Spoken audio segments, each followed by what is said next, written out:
एक कदम ईश्वर की ओर। वैराग्य प्रकरण 6वां सर्ग। विश्वामित्र जी का आगमन, राजा द्वारा उनका विधिवत पूजन तथा ऋषि के आगमन जनित हर्षोद्रेक से जो आप आज्ञा करेंगे उसका मैं विधिवत पालन करूंगा। यो प्रतिज्ञा।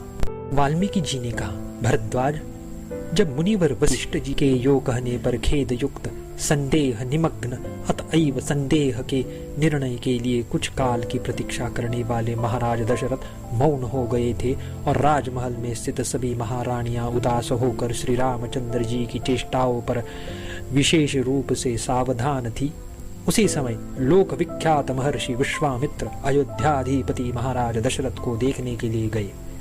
महामती महर्षि विश्वामित्र सदा यज्ञ याग आदि धर्म कार्य ही किया करते थे।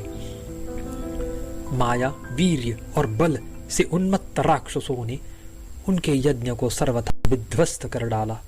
जब वे अविघ्न पूर्वक यज्ञ समाप्त करने में समर्थ नहीं हुए, तब यज्ञ की रक्षा के लिए उनको राजा के पास जाने की इच्छा हुई और राक्षसों के विनाश के लिए कटिबद्ध महातेजस्वी महर्षि विश्वामित्र अयोध्या नगरी में पहुंचे।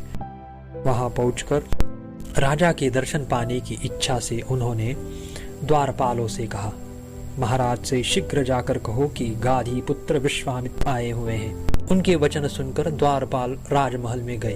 पूर्वोक्त वाक्य से प्रेरित द्वारपालों ने विलंब होने पर कहीं महर्षि शाप न दे डाले, इसी भय से शीघ्र सभागृह में जाकर विश्वामित्र जी के आने का समाचार प्रधान यष्टिधारी से कहा। उसने त्वरा से सभा मंडप में राजाओं के मध्य में विराजमान महाराज को श्री विश्वामित्र जी के आने का समाचार कह सुनाया। महाराज, ड्योढ़ी पर प्रातः काल के सूर्य के समान तेजस्वी बड़े प्रभावशाली अग्नि की ज्वाला के तुल्य जटाजूट से सुशोभित एक तपस्वी पुरुष खड़े हैं, जिन्होंने अपने तेज से उस प्रदेश को ऊपर दैदीप्यमान पताका तक और आसपास हाथी घोड़े पुरुष और आयुधों तक को सुवर्णमय बना दिया है।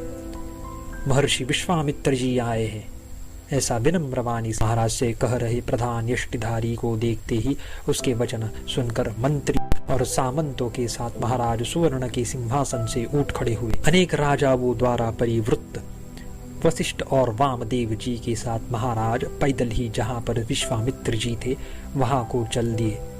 उन्होंने ड्योढ़ी पर खड़े हुए मुनि श्रेष्ठ विश्वामित्र जी के दर्शन किए। विश्वामित्र जी ब्रह्म वर्चस से और शास्त्र तेज से सुसंपन्न थे। उनके दर्शन से ज्ञात होता था कि किसी निमित्त से मानो सूर्य देव ही पृथ्वी पर आ गए हो। बुढ़ापे के कारण सफेद और अधिक तप करने से रुक्ष जटाओं से उनके कंधे ढके थे, अतएव वे संध्या काल के अरुण प्रभा से रंजित सफेद मेघ से आच्छादित पर्वत के समान प्रतीत होते थे। उनका शरीर सौम्य, सुंदर, दैदीप्यमान, प्रभावशाली, विनय से संपन्न, रुष्ट पुष्ट हाथ पैर आदि अवयवों से युक्त और कांतिमान था। उनके तेज से नेत्र और मन प्रसन्न होते थे। उससे भय का भी संचार होता था। वह प्रसाद गुण से युक्त था, अधिक होने के कारण शरीर से झलक रहा था और गंभीर तथा अपरिच्छिन्न था। उक्त प्रसन्न गंभीर तेज से ऋषि की कांति अनुरंजित थी। उनके हाथ में चिरकाल से परिगृहित एक सुंदर और चिकना कमंडलू था। उनका चित्त स्निग्ध और प्रसन्न था। उनका हृदय दया से परिपूर्ण था, इसीलिए भाषण आदि भी सुमधुर था और प्रसन्न दृष्टिपात अमृत तुल्य था। वे जिधर दृष्टि डालते थे उस तरफ के लोगों को मानो अमृत के रस से सिंचिते थे। उनके कंधे में अवस्था के अनुरूप यज्ञोपवीत थे। उनकी भौएं सफेद और ऊंची थी। दर्शकों के हृदय में अत्यंत आश्चर्य का संचार कर रहे मुनिवर को देखकर राजा ने दूर से ही नम्र होकर उन्हें प्रणाम किया। नमने से राजा के मुकुट से मणियां पृथ्वी पर बिखर गई। जैसे सूर्य इंद्र का प्रत्यभिवादन करते हैं, वैसे ही विश्वामित्र जी ने भी मधुर और उदार वाणी द्वारा आशीर्वाद देकर राजा का प्रत्यभिवादन किया। तदनंतर वशिष्ठ आदि सभी ब्राह्मणों ने स्वागत आदि के क्रम से आदर पूर्वक उनकी पूजा की। महाराज दशरथ ने कहा, भगवान, जैसे सूर्य अपने तेजोमय दर्शन द्वारा कमल के तालाबों पर अनुग्रह करते हैं, वैसे ही अनायास प्राप्त आपके अद्भुत तेजोमय दर्शनों से हम लोग अत्यंत अनुग्रहित हुए हैं। महर्षि, जो अनादि क्षय रहित और अविनाशी परम पुरुषार्थ रूप सुख है, आपके दर्शनों से वह सुख मुझे प्राप्त हुआ है। निस्संदेह आज हमने पुण्य से धन्य पुरुषों के आगे स्थान प्राप्त कर लिया है, क्योंकि हम लोगों के उद्देश्य से आपका शुभागमन हुआ है। यो महाराज दशरथ के समान ही कह रहे महर्षि और अन्य राजा सभा भवन में आकर आसनों पर बैठ गए। महर्षि के शुभागमन से प्रसन्न वदन महाराज दशरथ ने महर्षि की तपस्या संपत्ति से भयभीत होकर दूसरे के द्वारा अर्घ्य के लिए जल मंगाने में भी अपराध की संभावना देखकर स्वयं जल लाकर उन्हें अर्घ्य दिया। महर्षि विश्वामित्र ने राजा के अर्घ्य को स्वीकार कर शास्त्र में वर्णित विधि से प्रदक्षिणा कर रहे राजा की भूरी भूरी प्रशंसा की। राजा दशरथ द्वारा पूजित विश्वामित्र बड़े प्रसन्न हुए। उनका मुखकमल खिल उठा। उन्होंने राजा से उनकी तथा राज्य के विभिन्न अंगों की कुशल पूछी और पूछा, आपका राजकोष तो परिपूर्ण है? तदनंतर मुनिश्रेष्ठ विश्वामित्र जी ने प्रसन्नता पूर्वक महर्षि वशिष्ठ जी से मिलकर वशिष्ठ जी की पूजा की और उनसे यथा योग्य उनके शिष्य आश्रम के मृग पशु पक्षी आदि की कुशल पूछी। क्षण भर के लिए परस्पर मिलकर और यथा योग्य पूजा सत्कार कर सभी को बड़ी प्रसन्नता हुई। वे राजमहल में अपने अपने आसनों पर बैठ गए। आमने सामने बैठने से उनका तेज परस्पर बढ़ गया। वे सब आपस में एक दूसरे से कुशल प्रश्न करने लगे। महामती विश्वामित्र जी के आसन पर बैठने के उपरांत महाराज दशरथ ने अनेक चरण पखारे, उन्हें दूसरी बार अर्घ्य दिया, गाय दी एवं चंदन, पुष्प, वस्त्र, अलंकार, दक्षिणा, फल और तांबुल से उनकी पुनः पुनः पूजा की। विधिपूर्वक पूज कर प्रसन्न चित्त पुण्यात्मा राजा ने हाथ जोड़कर विश्वामित्र जी से ये वाक्य कहे, भगवन, मरण धर्मा जीव को अमृत लाभ से जैसा सुख होता है, दीर्घकाल की अनावृष्टि के अनंतर वृष्टि के लाभ से किसान को जैसा आनंद होता है, एवं अंधे को नयन प्राप्ति से जैसा हर्ष होता है, हमारे लिए आपका शुभागमन वैसा ही उससे भी बढ़कर आनंदप्रद है।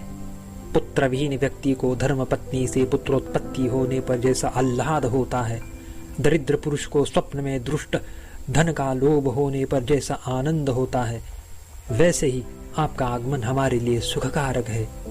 मनुष्य चिरकाल से इच्छित मणि, मंत्र, अभ्युदय आदि की प्राप्ति, प्रियतम भाई, पुत्र आदि के समागम और खोई गई वस्तु के लाभ से जैसे अनिर्वचनीय आह्लाद का अनुभव करते हैं, वैसे ही आपके आगमन से हमें आह्लाद हो रहा है।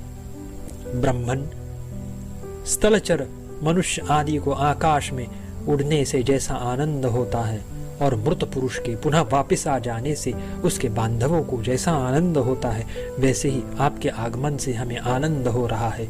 आपका स्वागत हो। मुनिवर, ब्रह्मलोक में रहना किसको प्रीति करना होगा, वैसे ही प्रीति कर आपका आगमन है।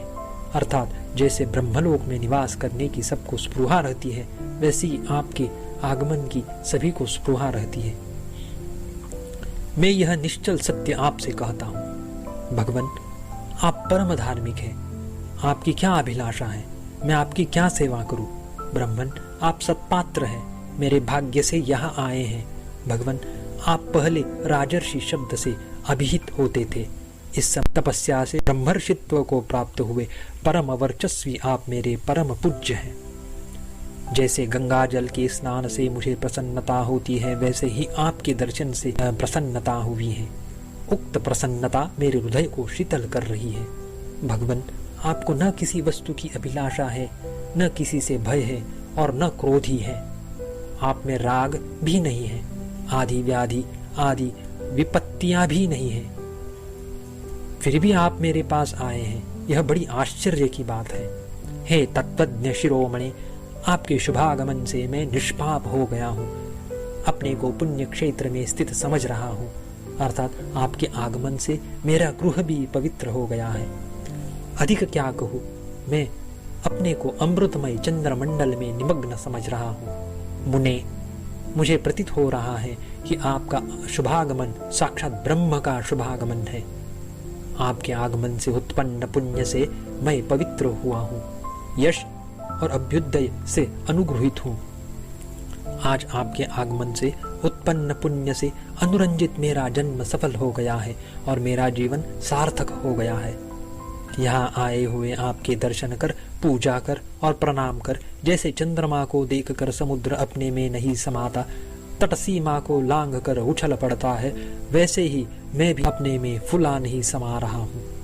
मुनिवर, आपका जो कार्य हो, जिस प्रयोजन से आप आए हैं, उसे आप किया ही समझिए, क्योंकि आप सर्वदा मेरे माननीय हैं। गाधी नंदन, आपके कार्य के विषय में आप विचार न कीजिए। भगवान, पात्रभूत आपके लिए मुझे कुछ भी अदेय नहीं है। मेरा कार्य सिद्ध होगा या नहीं, इसका विचार आप मत कीजिए। मैं आपका कार्य संपूर्ण रूप से धर्मतः करूंगा। आप मेरे परम देव है। आत्मवीत महाराज दशरथ द्वारा विनय पूर्वक कहे गए श्रुति मधुर सुमिष्ट वचनों को सुनकर प्रख्यात कीर्ति और विख्यात गुण वाले मुनिपुंगव विश्वामित्र परम प्रसन्नता को प्राप्त हुए। 6वां सर्ग समाप्त।